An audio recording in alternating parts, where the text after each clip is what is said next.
8.3 Geometric sequence and series. What you should learn. Recognize, write, and find the nth term of a geometric sequence. Find the nth partial sums of a geometric sequence. Find the sums of an infinite sequence, and use geometric sequence in real life problems. So geometric sequence is the multiplication version of arithmetic sequence. For example, if I have 2, 6, 18, 54, ... all these terms are being multiplied by 3. So it's like an arithmetic sequence, but instead of being added every single time, you're multiplying or dividing every single time. And the thing you're multiplying by, we call that a common ratio. Easiest way to find it is put the second term over the first term to get your common ratio. Or in general, put a term over the one right before it. That gets your common ratio. Here's some examples. 2, 4, 8, 16, multiplying by 2. There's my geometric sequence. 12, 36, 108, they're multiplying each term by 3. Over here, they're doing a fraction, and it's a negative fraction. They're multiplying by negative 1/3 every single time. You see the sign change. That could happen in geometric. The sign could change every single time because you can multiply by negative. Here's our basic formula for a geometric sequence. AN equals A1 times R to the n minus 1. A1 is the first term. We have no D, but we have an R. R is a common ratio. And remember, the way we find that, easiest way to find R is A2 over A1. And then n is the term number. An is the nth term. So that's the formula. It's a little more basic formula. For example, write the first 5 terms of a geometric sequence whose first term is A1, whose common ratio is 3. So let's do a couple things. Let's write the formula first. An equals A1 times R to the n minus 1. First I want to write the formula. A1 is 3. 3 times my R is 2. N minus 1. There we go. Now I could just substitute 1, 2, 3, 4, 5 into this formula to get my first 5 terms, but honestly, just like when you do arithmetic sequence, if you know what the common ratio is, all you have to do is multiply by your common ratio. Times this by 2 to get 6. Times that by 2 to get the next one. We're going to get 12. A4 would be 24. And A5 would be 4. Right? Anytime you have the common ratio, you know what the first term is in the common ratio, it's very easy to go up and down the first few terms. Next one, find the 15th term of a geometric sequence whose first term is 20, whose common ratio is 1.05. Okay, anytime you're missing something, let's go back to the general formula. A1 times R to the n minus 1. And what do we have? We want the 15th term, so this would be 15. 15. First term is 20, that's A1. And the common ratio is 105. So this is 1.05. A15 is going to be 20 times 1.05 times 15 minus 1. Let's just substitute into our calculator, and we get 39.598631999. Let's approximate to 39.6. That's the 15th term of the sequence. Find the formula for the nth term of the following geometric sequence. What is the nth term of the sequence? They want a formula again. We're going to have this. All we need is A1 and R. All you need to find the formula. Well, first term is 5. R, remember, the easiest way to find R is to put the second term over the first term. If you want, you can put the third term over the second term. That also works. Sometimes it's easier to do that way. That's my R. An equals 5 times 3 to the n minus 1. That's my formula. And now they want the 9th term of the sequence. Well, that's so much easier when you have the formula. An is equal to 5 times 3 to the n minus 1, which is just 5 times 3 to the 8th. I don't know that by heart. So substitute in your calculator and you get 32805. 32,805. Now, when you know any two terms of a geometric sequence, you can use it to find the general formula. This time we did the same thing with arithmetic, but now we're going to do it geometric. So let's try with this one. The fourth term of a geometric sequence is 120. So remember, our basic formula is An equals A1 times R to the n minus 1. All we're going to do is plug in this into that formula to make an equation. So the fourth term, when I plug in 4 for n, I get 125.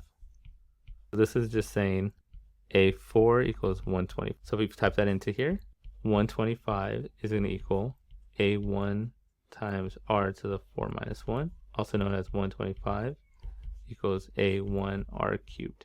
When I substitute in 4, I get 125. So that's our one equation. Our next equation, the 10th term is 125 over 64. Same idea, when I substitute in 10, I get 125 over 64. A10 equals 125 over 64.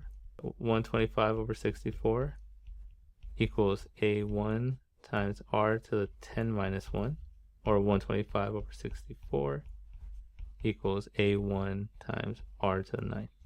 We have two equations to unknowns. We cannot do elimination. We have to do substitution, right? So the general rule is get the smaller power and solve for a1 there. We have r9 and r3. You want to solve for the smaller one first. That's the trick. So here we're going to have a1 equals 125 over r cubed. I got a1 by itself, and now we're going to substitute that into the a1 here. We'll plug it into this one there. I have 125 over 64 equals 125 over r cubed times r to the 9th. I'm plugging into this formula here, but a1 I'm substituting that for. Well, the first thing that happens, this is over 1. So these reduce, that's a 6. 125 over 64 equals 125 r to the 6. Let's get rid of that 125 and multiply both sides by the reciprocal 125.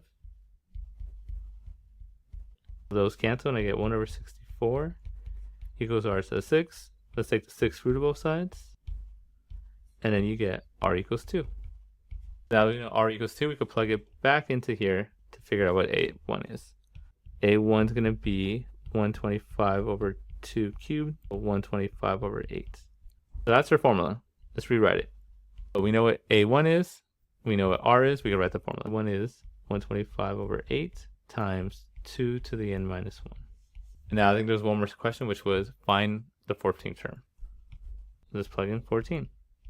125 over 8 times 2 to the 14 minus 1. And much like before, I'll plug this into our calculator. In this case, I'll do it on camera. We have 125 divided by 8 times 2 to the 13th power. And we need 128,000. That's the 14th term. There you go. Same idea as calculating arithmetic. You have to make up two equations to unknowns.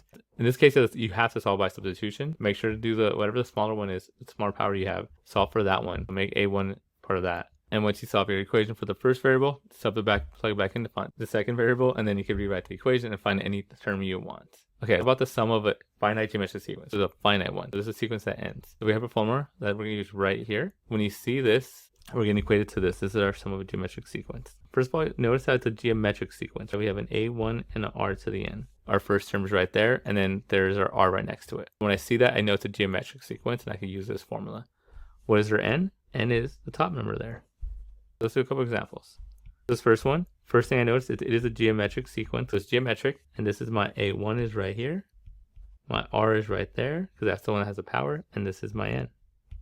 When we use the formula, a1, 1 minus r to the n over 1 minus r, which is the sum of geometric sum, all we're going to do is plug everything in. So I'm going to have 4 times 1 minus 0.3 to the 12th all over 1 minus 0.3. I'll just bring up the calculator to show you how I would do this on the calculator. I would use alpha y equals to bring this up, and then we can use a fraction. Makes it much easier. 1 minus 0.3 to the 12th on the side there, then on the bottom 1 minus 0.3. And we get 5.7914.